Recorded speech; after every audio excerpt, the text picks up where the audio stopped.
beautiful courtyard. As you can see, it's very peaceful, very green, and very sweet. But I did not have the luxury of having this nice peaceful courtyard because when I used to work here, it used to be a cattle ranch. And we used to have about 15,000 head of cows here on this rancho. So there was no bushes, no grass, no frogs spitting out the water there, but instead all dirt. A lot of dirt, flies, fleas, with the chickens, cows, donkeys, pretty much anything you can imagine would have been in this courtyard that we have here. And they told me that in the 1930s, the Pixies did a mass remodel of this adobe home, and that's what you mainly see today. In addition with this nice peaceful courtyard, and they also added the shingles on the roofs that you see there, because during my time, the roofs are actually flat and covered with tar, and we got that tar from La Brea tar pits. So it was a common thing to see women and children also walking up and down the roofs. So it was very chaotic down here, very chaotic up there. And now we're going to start off with the work wing. We're going to come this way.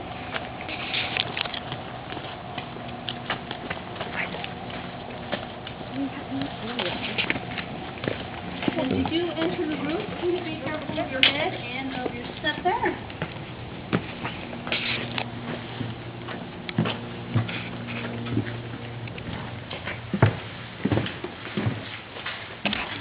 And here we have the mayordomo group. The mayordomo is a manager or foreman here at this rancho, because the man who built this home, Don Temple, actually never lived here at this rancho. He lived in Los Angeles where he ran the first general market, so he would just drop by from time to time but never really lived here. So the mayordomo was a man in charge for the most part. He was the one person that could read and write here at this rancho, because he had to make sure the proper amount of cattle got slaughtered that year. And in 1840s, California was known as cattle land. There was more cattle than people here in California. So what we used to do with the cow hide was we used to make a nice little leather chair there. So that's a classic example of how we used to use the cow hide for the trade. And we were also in the tallow trade. And tallow is just rendered cow fat. If you want to take a grab at that. You get some pepper to there. Wow. But do you guys want to take a guess at what that can be? Cow fat? What is cow fat? But what is it? No, you don't want to take it? No, it's actually soap. We used to say make our soap out of cow fat. Can you imagine taking a shower with cow fat? No? And we also used to make candles out of the tallow, which is also the cow fat. But the candles are actually very ineffective because they produce very low lighting, and they actually would sputter, and they smell like beef when you used to light them. So it's an interesting combo there. And the mayordomo was a man in charge, so he got his own room here at this rancho, because the majority of those workers would live in the vicinity or would bunk in the same room. But the mayordomo was a man in charge, so he got his own room here. And if you guys want to come and take a feel at his bed, you may notice it's a little different compared to today. Exactly, it's stuffed with straw. There you go. You feel there.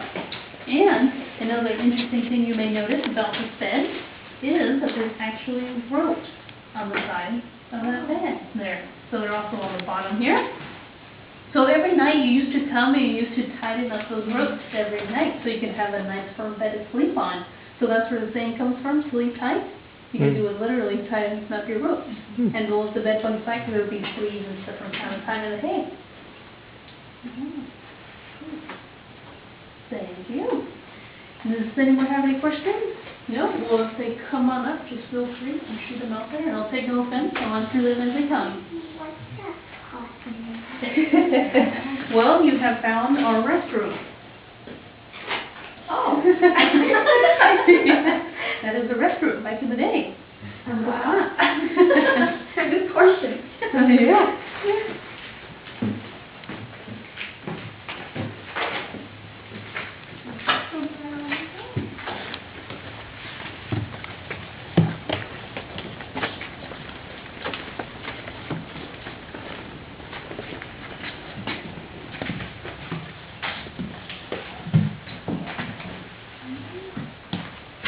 And here we have the laundry laundry room. But this room did not exist during my time, of course, because my laundry was going down to the river using the tallow soap and rocks, and that was about it. But they told me that once the Bixby moved in, they had 2 Chinese men by the name of Ying and Feng that would do their laundry. So this is a classic 1860s Chinese laundry room. Here.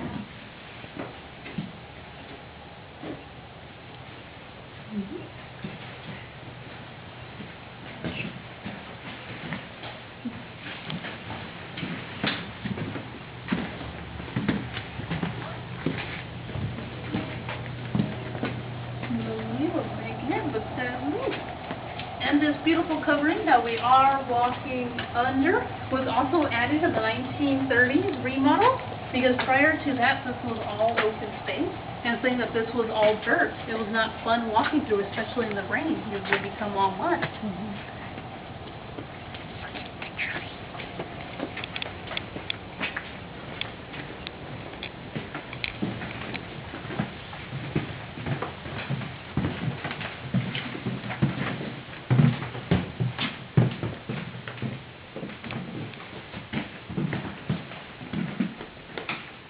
And here we have the storage room. Because when we first opened this rancho, we were in the middle of nowhere. The nearest pueblo was Pueblo de Los Angeles, and that was about 14 miles away. And that would actually take about 4 hours on an ox cart just to get there.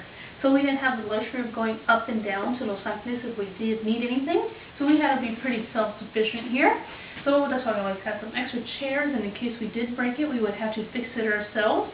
And saying there was no such thing as a hotel in the area. Passersby going up and down California were actually see a rancho and were more than welcome to spend as many nights or as for as much food for their journeys. So that's why we always had some extra mattresses, and we always had to cook a little bit extra, just in case that we did have some dropper-bys. And this is a classic cleaning tool back in the day. You want to take a grab at that? You guys want to guess what this could be?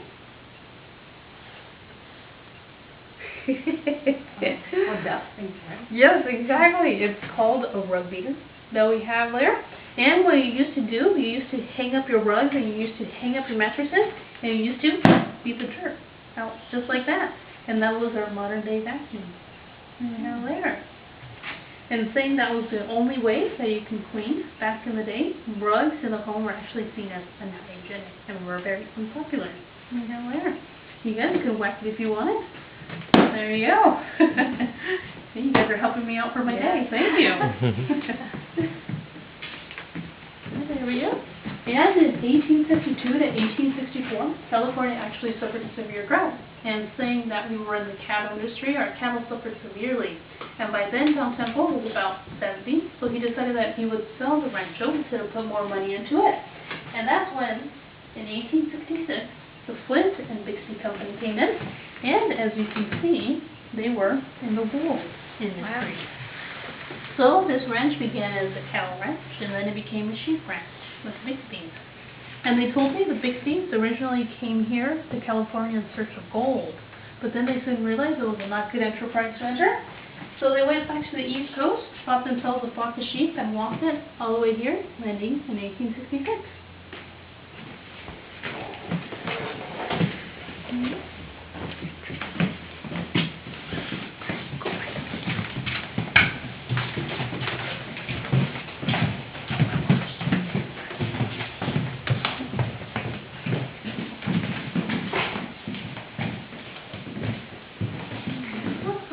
And here we have the food storage room. I went from storage to the food storage. And here we have some classic items that I would have to go to Los Angeles and buy in bulk. Because anything that I could not make here at this rancho, I would have to go and buy in bulk. And the classic examples there were flour. And we actually had very few imports during our time. And they were coffee, chocolate, and tea from China. But that was about it. The sugar was too expensive to import, so we had no sugar in the time. So the coffee and the chocolate were a tad more bitter than what you're used to today. And you may notice that we also have some chilies, garlics, and onions hanging from up there. And that's mainly because I had to cook for the work hands, which were of Chinese, Indio, Mexican, and Californian descent. So they prefer their food a little bit more spicy. Well, Don Temple was originally from Reading, Massachusetts, so he prefers his food a little bit more bland compared to the workers. Yeah, there. And this is a interesting misplaced item that we have there. If you want you to get those, this could be.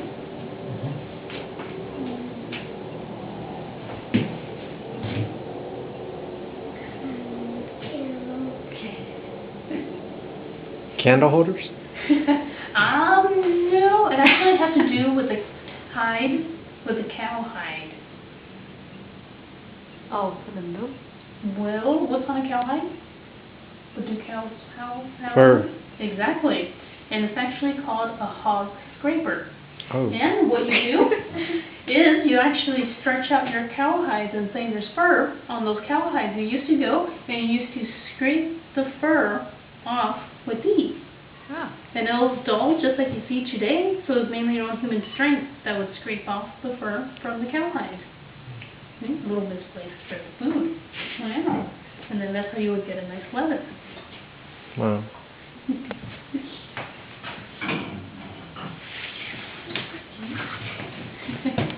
Now that's dried meat, right? Yes, ham, of course. We also had chorizo, which is spiced sausage, and we also used to dry our beef. We usually had a lot of beef.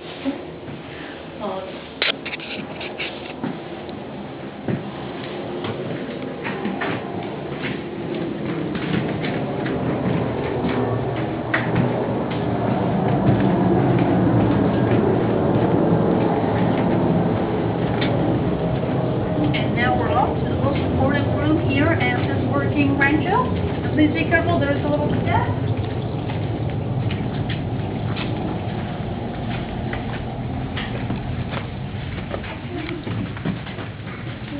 Yes, exactly. You got it right on the nail there. This is the blacksmith shop, but as a woman of my time, I was actually not allowed in this room. This truly was the man's cave or the man's domain back in the day, but I didn't mind not being allowed in here. As you can just imagine the bellowing fire and the smoke, and as you would use your bellow to make it grow and grow, then the fire would grow and all the ashes and the soot would rise up.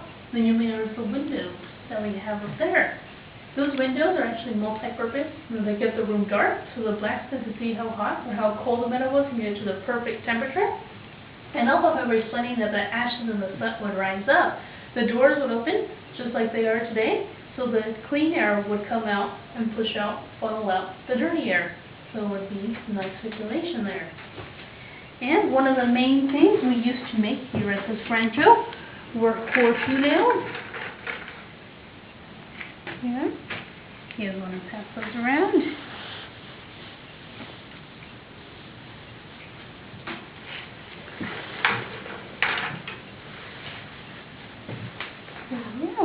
Mm. And you may be thinking to yourself that this is a very long nail to put into a horse's hoof. You actually might poke the horse. Like this.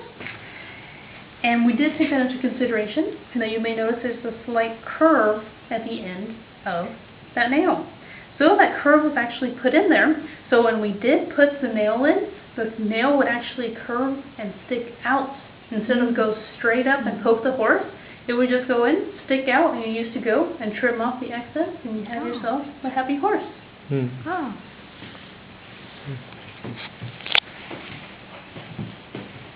Yeah. And we actually used to change a horseshoe about every 6 to 8 weeks. And it wasn't because the horseshoe was run down. It was more because the horse's hoof has grown this much in about 6 to 8 weeks. So it's just like a fingernail. You go, we trim it off, give it a nice file down, and put the used horseshoe on the horse. Now, why does the horse need a horseshoe? Well, it depends on if they were running on gravel or rocks, it would actually hurt the nails. Oh. It's like you walking without shoes. Oh, So it just gives them that little extra protection okay. on the gravel and sand and all that Okay. they go over. Gotcha.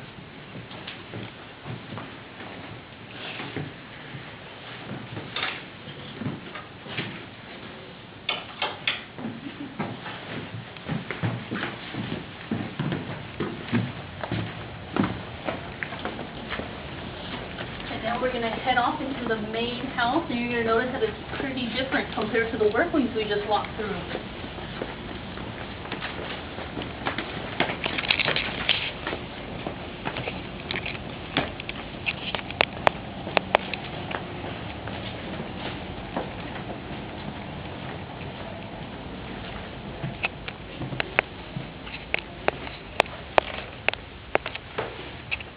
John Temple, is he the one that they named Temple University after, or is that different?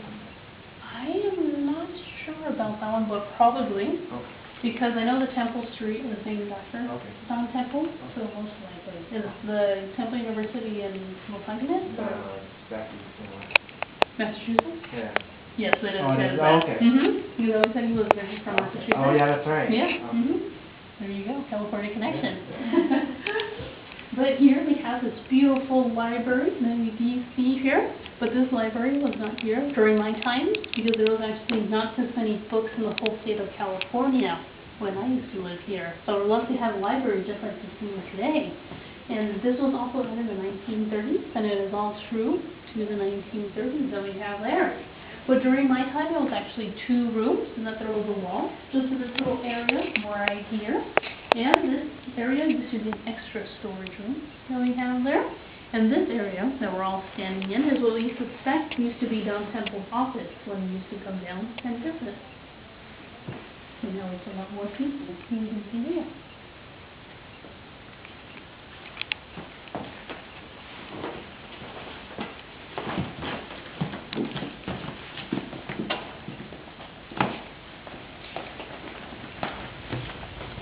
And here we have this beautiful sunforest that we are walking under. It was also added in the 1930s remodel, but the sunforest actually changed the whole house. In that before, this main gate that you just walked through would have been the main gate, and this would have been the main entrance to the home. But now that they've added this beautiful sunforest, they actually flip-flopped the whole house. So Don Temple's front yard became the Bixby's backyard, and Don Temple's backyard became the Bixby's front yard, just with the addition of this little front porch that we're standing under. Continue off this road.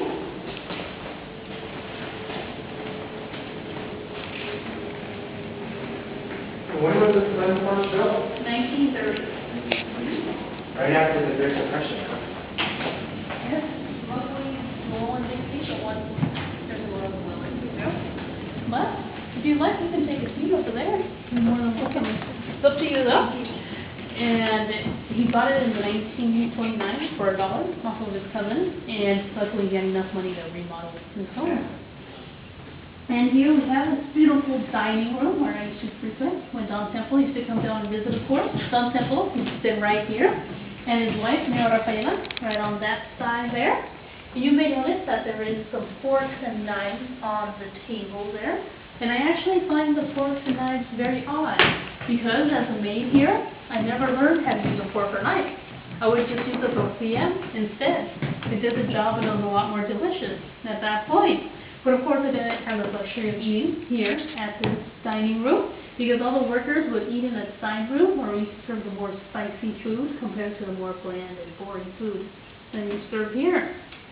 And we have an interesting modern piece of technology. And as you can see, this is a baby high chair. But you actually pull up on this and the baby chair lowers and becomes a baby carriage. So that's why there's wheels on the bottom of the little high chairs. And how we were saying that the Bixby's flip-flop the whole entire house, with the addition of that sun porch. Those doors that we just walked through used to be the windows, and these windows used to be the doors in my time. So they really did flip-flop everything. And another thing that you can notice is how thick the walls are in this area.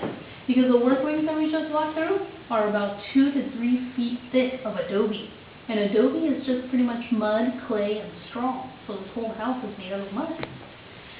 So now that we're under a second story adobe home, which is something very rare, the walls are about 3 to 5 feet thick to compensate for the second story. So we are under a lot of mud right now.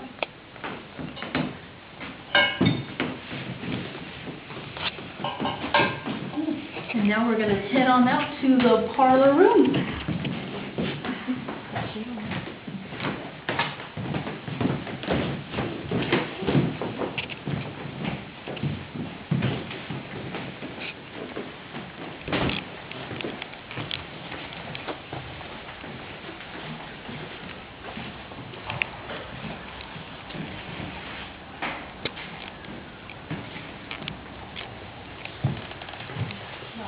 gotta be careful here now, it's getting a little shorter. And here we have the parlor room. If you're looking at the stereoscope there. And what you actually do is you look into it and you slowly move it back and forth until the image focuses, and it actually causes a 3D image of the picture. Right here. So everyone has a different focus point, so you just have to play with it a little until it becomes clear. And then that's a picture that was taken of the Rancho in the 1860s, they told me. And you can see the women standing on the roof and how there's no grass, no bushes, it's just dirt and a tree for the most part. And one of the main things that we used to play here in the parlor, of course, were cards. But do you notice anything different about this card?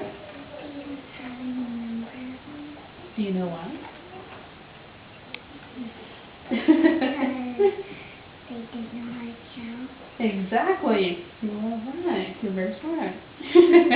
Because when we first opened this Rancho, the nearest school was in the capital city of Mexico. So the majority of us did not know how to read or write or had even seen a number before in our lives. So I put numbers on there if we didn't know what they meant. So the way that you used to play cards back in the day was that this card has more dots than this card, so it has to be more. That's how you used to play cards on there. And numbers on the cards were not put on there until the late 1880s. When people... Yeah. Well, it was just so you can store it. See? So you can put it on the little table instead of it taking up more space. And everyone is always asking if the pieces are appropriate to the home, and they sadly are not. Because so many people have come through this home and taken their items, but every item is true to the period. And there are two exceptions to this, and that is this chair, I'm standing right here. It was kindly donated back by the Bixby's. So this chair has actually been in this room since 1866. Now I have there. And the second exception is this bookcase that you're reading right on there. And they told me that a man by the name of Welwyn Bixby in the 1880s built it in the blacksmith shop that we just walked out of. So you can see even the Bixby's near the blacksmith shop.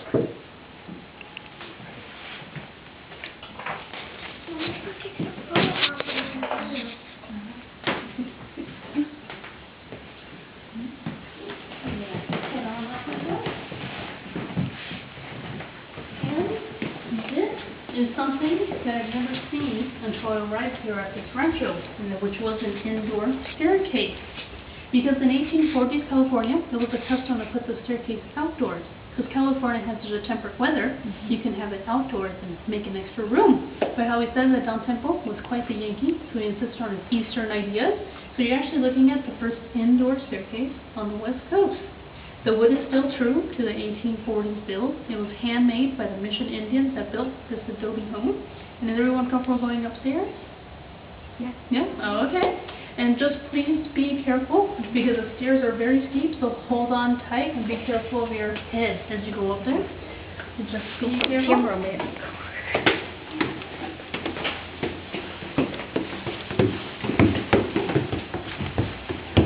Oh, okay.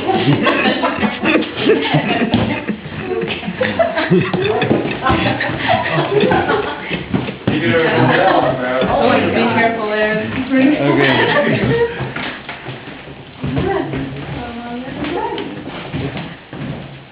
Be careful about getting this one. Careful there. And now we've entered the bedrooms. So they told me that the Bixby's have taken over this whole second story. So this is a classic little Victorian boys' room. And they told me that Harry Bixby, we do have a portrait of him right there, grew up in this room. And we have all different types of toys, like the bird's nest, sticks, stones, shells, cones, rocks. Anything at that point would have been your toys back in the day. But you may notice we do have a couple of tin toys right up there. And they told me that the toys were not mass-produced and would only come around Christmas time. So only the wealthiest of the wealthiest old children got toys. So it looks like the Bixby's are doing pretty good right now. But, as you can see,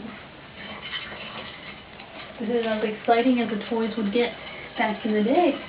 So you would entertain yourself for a couple of hours with this little toy there. Wow.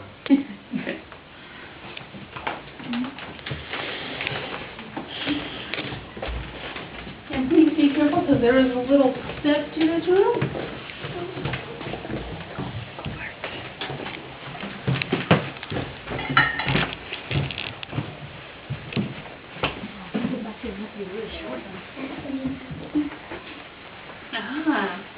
Tell you that down a little bit. Well, it's got quite the story to it.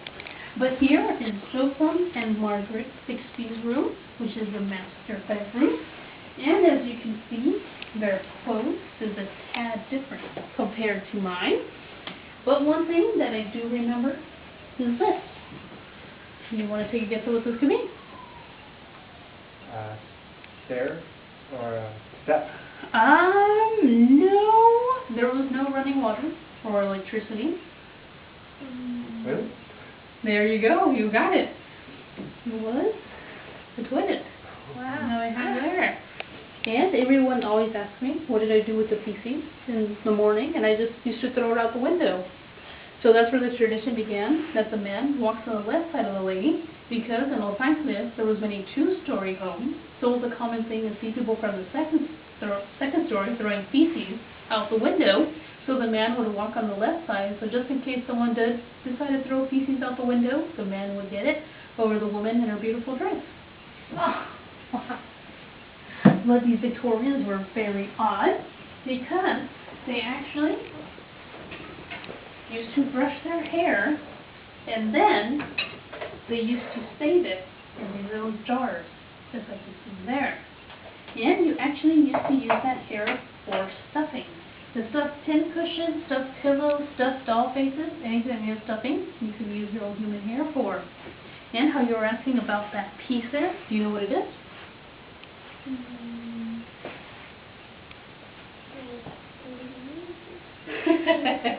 Well, what if I were to tell you that is human hair?